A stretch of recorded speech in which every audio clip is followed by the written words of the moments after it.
Hello students, our today's topic is electric charge and field, chapter 1 physics, part 2, class 12. Before starting electric charge and field, हम थोड़ा सा basic discuss करेंगे कि हम ये charges या इसके बारे में मैग्नेटिक फील्ड के बारे में क्यों जानना चाहते हैं। फिजिक्स का जो हमारा बेसिक मोटो है वो ये है कि जो भी हमारे नेचर में फिजिकल फिनोमिनन्स होते हैं वो क्यों होते हैं उनको अंडरस्टैंड करना, चाहे वो किसी चीज का ऊपर से नीचे गिरना हो या वो बादलों में बिजली का होना हो, कुछ भी हो, हम नेचर को पढ़ने के लिए फिजिक्स को समझना चाहते हैं।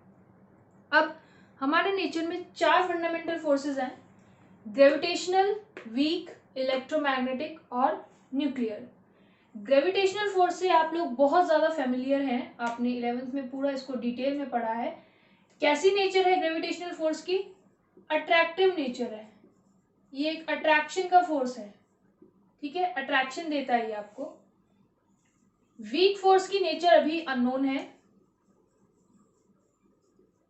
इलेक्ट्रोमैग्नेटिक फोर्स अट्रैक्शन का फोर्स भी हो सकता है और रिपल्शन का फोर्स भी हो सकता है।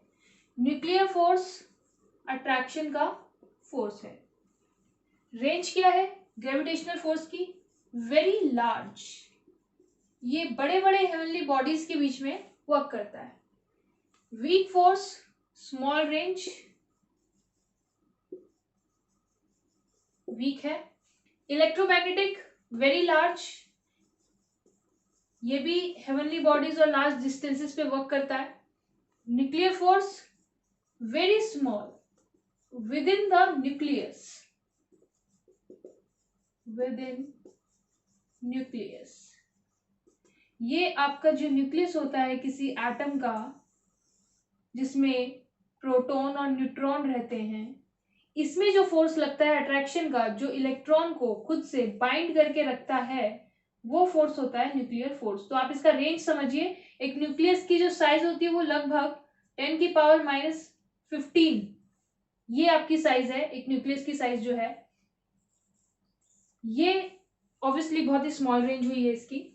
अब अगर हम स्ट्रेंथ की बात करें कि कौन सा फोर्स कितना ज्यादा स्ट्रेंथ प्रोवाइड करता है, तो सबसे पहले नेचर में जो फोर्स हमारा स्टडी में आया, सबसे पहले एंशिएंट टाइम की अगर बात करें तो ग्रेविटेशनल फोर्स सबसे पहले नेचर में आया, तो हम उसको 1 यानी कि स्टैंडर्ड मान लेते हैं और इसके कंपैरिजन में हम देखेंगे कि बाकियों की क्या स्ट्रेंथ है। वीक फोर्स नाम से जरूर वीक है, बट स्टिल ग्रेविटेशनल फोर्स से कई गुना ज्यादा है, और वो कितना है? 10⁻14 टाइम्स स्ट्रॉन्गर है ग्रेविटेशनल फोर्स से। इलेक्ट्रोमैग्नेटिक फोर्स ग्रेविटेशनल फोर्स से कितना स्ट्रॉन्गर है? 10⁻36 टाइम। और वही न्यूक्लियर फोर्स कितना स्ट्रॉन्गर है? 10⁻39 टाइम्स।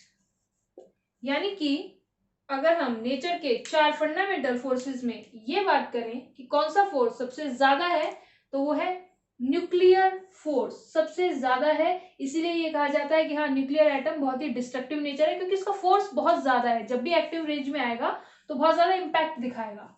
सेकेंड नंबर पे है इलेक्ट्रोमैग्नेटिक। ये हमारे जितने भी नेचर में आजकल चीजें हैं, जैसे हमारा तो कम्युनिकेशन ही पूरा ईएम वेव से हो रहा है, तो वो भी इसी फोर्स को यूज करेगा आगे। इलेक्ट्रोमैग्नेटिक जो फोर्स है वो 10⁻36 है, वेरी स्ट्रॉन्ग। उसके बाद वीक फोर्स है, और सबसे वीक आपका ग्रेविटेशनल फोर्स है। ठीक है, ये फंडामेंटल फोर्सेस हैं जो हमारी फिजिक्स के, हमारे नेचर के सभी लॉज को, सभी एक्शंस को कंट्रोल करते हैं। आप नोट डाउन कर सकते हैं इस टेबल को। इसके बाद अब जो इस चैप्टर में हमें डील करना है, वो हमें डील करना है इलेक्ट्रोमैग्नेटिक फोर्स के साथ। हमारा जो एम रहेगा, जो हमारा फोकस रहेगा, वो इलेक्ट्रोमैग्नेटिज्म को समझने का रहेगा। ठीक है, देखते हैं इलेक्ट्रोमैग्नेटिज्म क्या है, मूव ऑन करते हैं। अब ये इलेक्ट्रोमैग्नेटिक जो वर्ड है, ये दो चीजों से मिलके बना हुआ है, एक इलेक्ट्रिक और दूसरा मैग्नेटिक। अभी तक जो आपने बेसिक पढ़े हैं उसके हिसाब से आपने इलेक्ट्रिक फील्ड को और मैग्नेटिक फील्ड को अलग अलग डील किया है। कैसे डील किया है? आपने चार्ज के बारे में पढ़ा और चार्ज से जुड़ी हुई चीजें आपने करंट वगैरह पढ़ी, पूरा इलेक्ट्रिक पार्ट। आपने मैग्नेट के बारे में पढ़ा, मैग्नेट के बारे में क्या पढ़ा आपने कि मैग्नेट होती है जिसके दो पोल्स होते हैं, similar poles attract, sorry similar pole repel and opposite pole attracts. क्या इसके यूजेस हैं, क्या इसके एप्लीकेशंस हैं, ये सब आपने पढ़ा।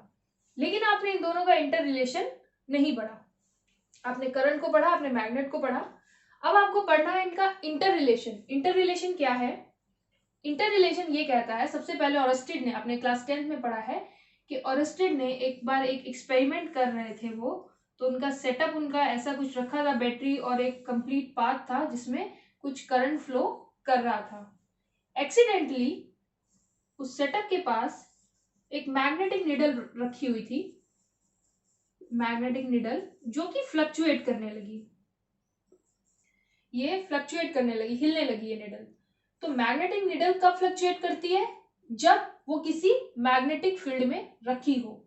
तो ऑरस्टेड ने ये सोचा कि यहाँ कोई मैग्नेटिक फील्ड नहीं है सिवाय इसके कि यहाँ पर जो करंट है वो चेंज हो रही है। तो उन्होंने ये इस एक्सपेरिमेंट से रिजल्ट निकाला कि अगर करंट चेंज होती है तो मैग्नेटिक फील्ड बनता है। किसने निकाला ये? ऑरस्टेड ने। ऑरस्टेड ने एक्सपेरिमेंट किया एक, और ये फाइनली उन्होंने ये कंक्लूड किया कि changing current produces magnetic field. इसी एक्सपेरिमेंट से इंस्पायर होके एम्पियर ने सोचा कि अगर changing electric field magnetic field produce कर सकता है तो क्या changing magnetic field electric field produce कर सकता है? और उनका एक्सपेरिमेंट सक्सेसफुल रहा। तो अब हमारे पास क्या सिनेरियो निकल के आया कि चार्ज अगर चेंज हो रहा है, changing charge produces magnetic field, और अगर ये मैग्नेटिक फील्ड चेंज हो जाए तो ये प्रोड्यूस करेगा electric field, and this cycle goes on, जिसकी वजह से बनती है इलेक्ट्रोमैग्नेटिक वेव। क्या सीखा हमने यहाँ पे कि चार्ज, जो चार्ज है अगर वो मूव नहीं कर रहा है, मूव नहीं कर रहा है मतलब वेलोसिटी जीरो, चार्ज की बात कर रही हूं, अगर चार्ज की वेलोसिटी जीरो है तो वो सिर्फ और सिर्फ इलेक्ट्रिक फील्ड प्रोड्यूस करेगा। अगर चार्ज की वेलोसिटी जीरो नहीं है, यानी कि वो मूव कर रहा है लेकिन कांस्टेंट स्पीड से मूव कर रहा है, एक्सेलरेशन जीरो है, वेलोसिटी जीरो नहीं है, यानी कि चार्ज मूव कर रहा है बट कांस्टेंट स्पीड से कर रहा है, तो क्या बनेगा? इलेक्ट्रिक फील्ड बनेगा एंड मैग्नेटिक फील्ड भी बनेगा। बी से रिप्रेजेंट करते हैं, मैग्नेटिक फील्ड भी बनेगा। अगर मूव तो कर ही रहा है, वेलोसिटी तो जीरो है ही नहीं, एक्सेलरेशन भी जीरो नहीं है, यानी कि वो कंटिन्यूअसली चेंज हो रहा है, तो वो क्या प्रोड्यूस करेगा? इलेक्ट्रिक फील्ड तो करेगा ही, और जो मैग्नेटिक फील्ड करेगा वो कांस्टेंट मैग्नेटिक फील्ड नहीं करेगा, वो चेंजिंग मैग्नेटिक फील्ड करेगा, जिसकी वजह से फिर से इलेक्ट्रिक फील्ड प्रोड्यूस होगा, फिर से मैग्नेटिक फील्ड प्रोड्यूस होगा और ईएम वेव बनेगा। ठीक है, हमने शुरुआत की थी कि इलेक्ट्रोमैग्नेटिक फोर्स एक फंडामेंटल फोर्स है, उसको समझने के लिए हमें इलेक्ट्रोमैग्नेटिक वेव को समझना होगा। इलेक्ट्रोमैग्नेटिक वेव दो वर्ड से बना है, एक इलेक्ट्रिक और एक मैग्नेटिक। क्या रिलेशन है इसमें? अगर चार्ज सिर्फ स्टेशनरी है तो इलेक्ट्रिक फील्ड बनाएगा, अगर चार्ज मूव कर रहा है विदाउट एनी एक्सेलरेशन तो इलेक्ट्रिक फील्ड और मैग्नेटिक फील्ड दोनों बनाएगा, अगर चार्ज मूव कर रहा है विद एक्सेलरेशन तो इलेक्ट्रिक फील्ड और मैग्नेटिक फील्ड और ईएम वेव बनाएगा। Changing current produces magnetic field, changing magnetic field produces electric current, and this cycle goes on, जिससे बनेगा ईएम वेव। ठीक है, तो हमारा जो इस पूरे एंटायर सिलेबस का एम है वो ईएम वेव तक पहुंचने का है। अब ईएम वेव तक पहुंचने के लिए सबसे पहले हमने शुरुआत जहां से की है, हमें वहीं से समझना स्टार्ट करना पड़ेगा। तो सबसे पहले क्या समझना होगा? चार्ज को समझना होगा, क्योंकि शुरुआत तो चार्ज से हो रही है ना ईएम वेव की। तो हम चार्ज को देखेंगे और फिर ये सारी चीजें देखेंगे कि अगर वो मूव करेगा तो क्या होगा, स्टेशनरी रहेगा तो क्या होगा। तो let's start with charge. What is charge?